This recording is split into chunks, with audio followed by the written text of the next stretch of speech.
Alrighty. I am on my action camera now.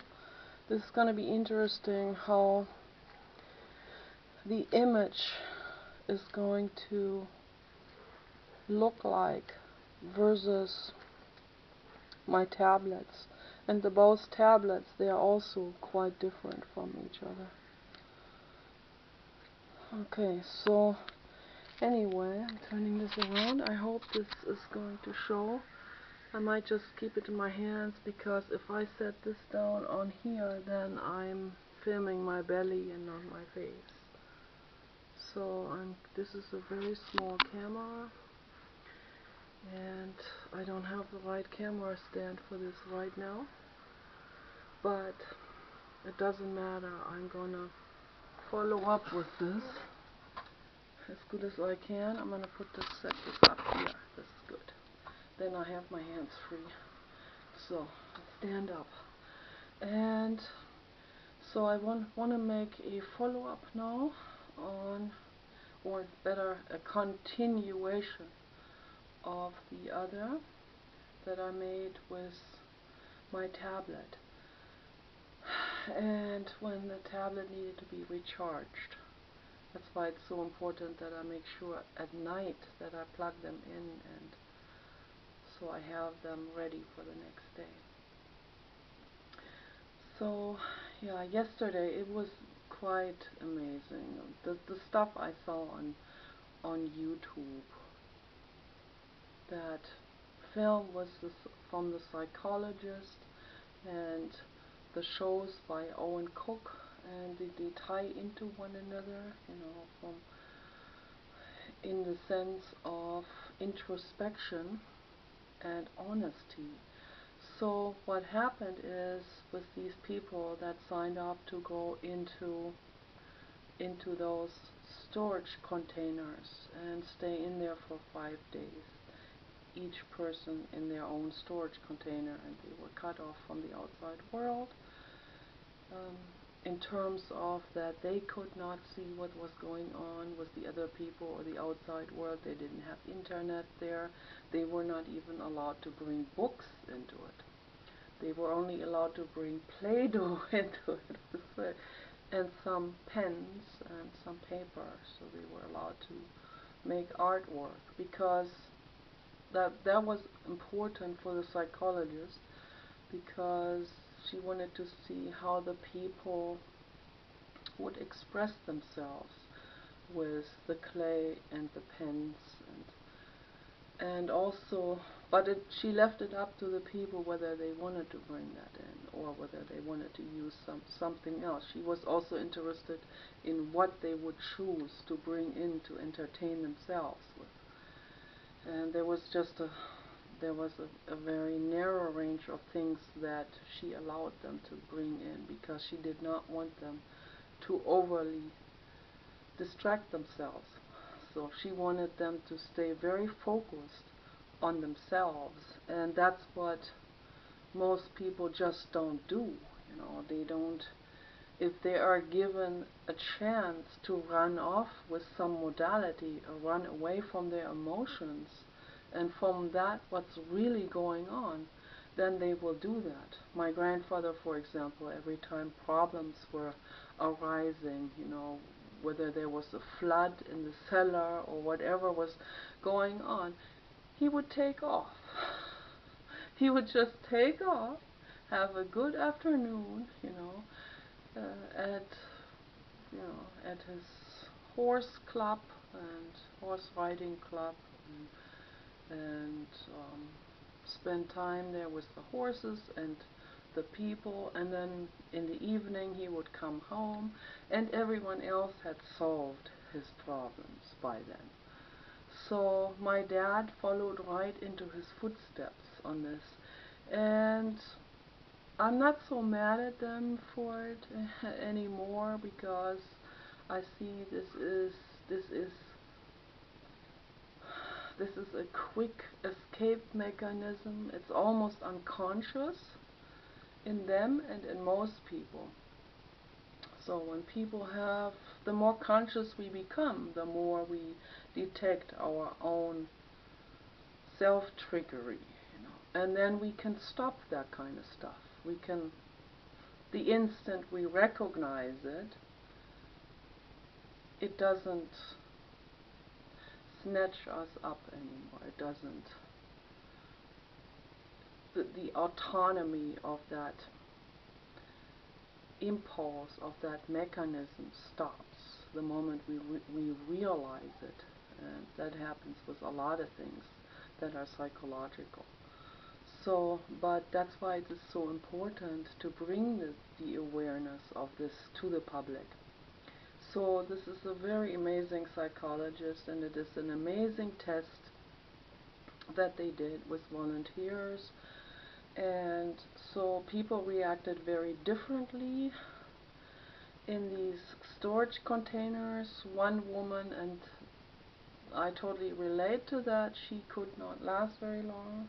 She was in there for about 3 hours or so, and then she pressed that button and she wanted to be released. And I totally understand. I couldn't stand it either.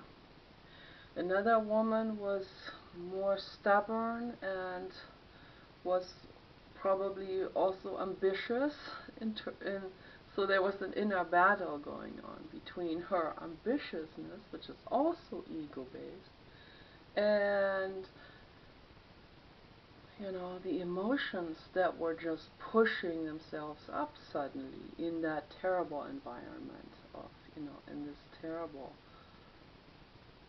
artificial environment that they were in. So, and also the isolation, of course, that where they didn't have the chance to escape from their emotional pain. And that was really the bottom line. I mean, I'm not so worried about these disturbing variables, of disturbing variable. I don't know if this is the right terminology in English. I learned about statistics, psychological statistical terminology. I learned about that in Berlin and Landau, Germany. So I don't know whether they call this disturbing variable here as well, but what that is, a disturbing variable, is an effect in a test that muddies the test, that changes the test in a way where in the end, you can't really say whether this variable has caused this effect or that other variable that came in has caused that effect. So that's what they're trying to eliminate, to make a test clean so that they can see in the end, was it this or this factor that has created this or that result.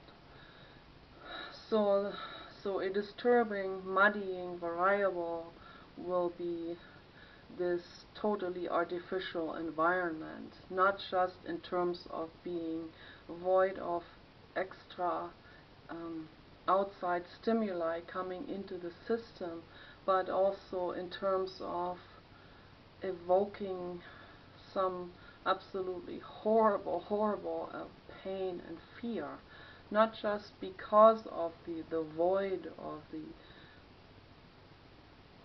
the escape mechanisms, but because of the nature of that environment itself, the hostility of it.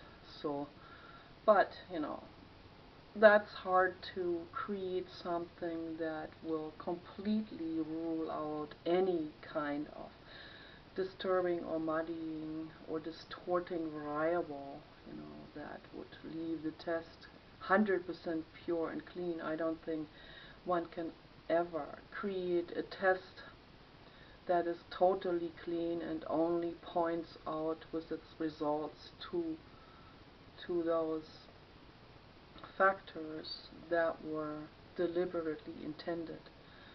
So anyway, what's very interesting to me is how these different people reacted and what they did with those 5 days, that they were in there, where they had no internet, no one to talk to, no one to interact with. And so this one guy from England, he was used to people watching his videos. He has a lot of subscribers, and he's an entertainer kind of guy. And so in the beginning, the camera was actually following his moves, and then they turned that off at day 2 or something, where the camera wasn't turning anymore around to follow his moves. But the cameras, there were several cameras in there. They were still running and recording these people. And the psychologist was sitting outside in a different office and observing them. So the guy, the entertainer guy, now left without anyone even following. No one, he didn't know. Yeah, well, he knew that they were watching this, of course. But the effect of the camera not following his moves anymore sort of left him feeling, at least, like there was no one really interested in his moves. So that put him more into himself even. And so he ended up sitting there, and then his facial expression, it was very interesting how his facial expression went from first the giddy entertainer that is always running away from his emotional or from the now. He wasn't a very mentally ill person to begin with, so that's also why he made it through like this. So, you know, someone who has a real heavy past is going to get out of there very quickly. Someone who is very sensitive, and someone who uses many escape routes, to get away from pain. And most women have been sexually abused, and so I'm not saying the heavy lady was, but there is a chance that she was sexually abused as a child, and then being in this situation brought things up also. And also someone who is very heavy, who overeats like this, that is an escape route by itself. It's an escape mechanism to get away from the pain, to cover up the pain with the pleasure of food.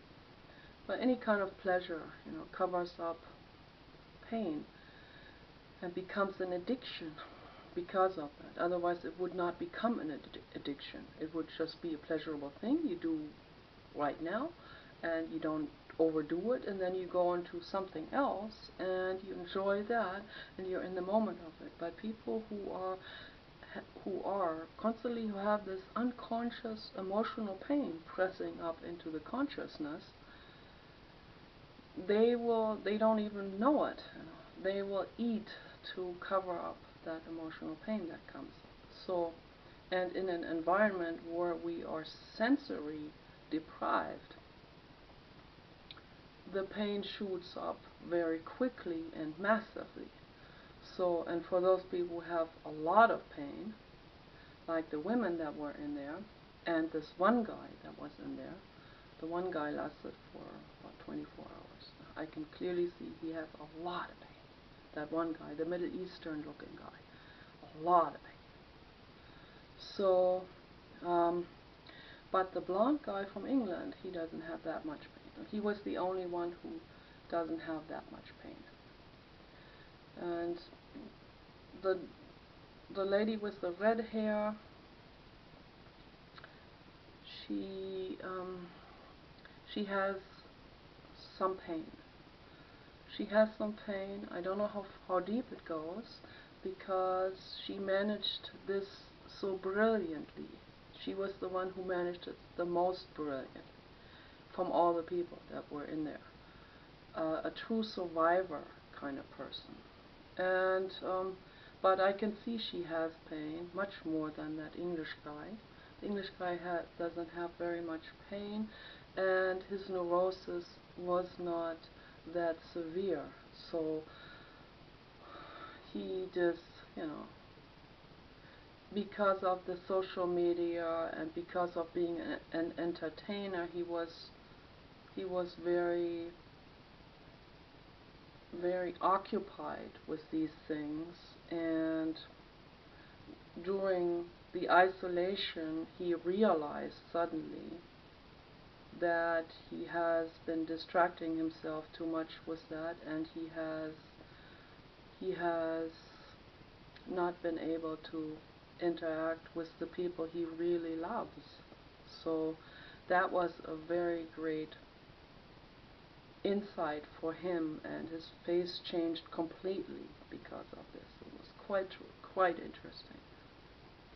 But what interests me personally much more are the women, not because of the gender, but because of, or maybe it has a bit to do also with the gender. I don't know. So, but because they had this emotional pain, which most people have. Most humans have quite a lot of emotional pain.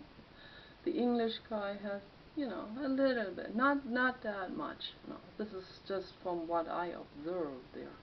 So not that much. He had a pretty good childhood. That's what it looks like. He was loved by his parents, and they were there for him, and so forth.